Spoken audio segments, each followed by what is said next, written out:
Given the strategic relevance of data for any company today, how can its board help guide management in unlocking data's potential in this age of technological disruption? Hi, I'm Pinky Webb, and today I'll be talking to the founder and CEO of Global Business Group DBP Holding, Professor Michael Hilb, Ph.D., on the crucial role of the board in a company's datafication journey.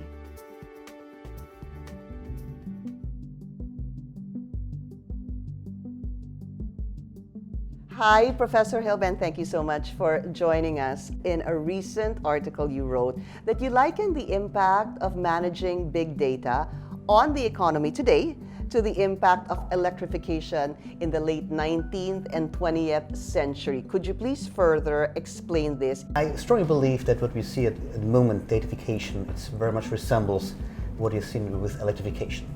And what you see now with electrification, that based on the technology, a lot of applications emerged. Now the same I expect for datafication as well. So with a sound layer of data, a lot of new applications will emerge, which we'll use in our daily lives, but also companies will use to make their operations more efficient, effective, and even create new markets.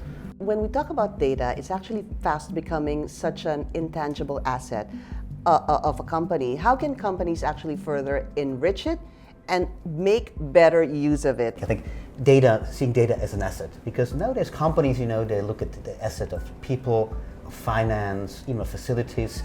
They treat them as asset and have very professional setups, functions dealing with that. Now with data, at this point, it's not yet fully managed professionally in most of the companies, even though it has huge impact, it has huge value creation potential. So we will see more companies setting up professional data strategies, but as well data management approaches to really make best use of this very important asset. How can a company's board define and shape an organization's business purpose, strategies, and culture? That's really the key role of a board should be, to make the company future-proof, to make sure a company has all the assets, has the skills, the mindset needed to succeed in the future. It's up to the board to look ahead, to really understand what is going on, not only in the company, but as well in the industry, even on the global level. And I think that's number one, understanding where it's heading. Number two, also be a role model. If you talk about data, also use data yourself. Make sure your decisions are based on data, that you know how it works, because people will look up to you, how you behave. And then I think number three, also take some risks, because if you create a new business, if you create a data-driven business, you might not yet know the outcome. So you need to be able and have the courage to take some risks. I now realize that as an everyday consumer, just like so many people out there, the data I actually produce is valuable. So what practical advice could you give consumers like myself on how to ensure my data is utilized properly by these companies? I think two things I would add here.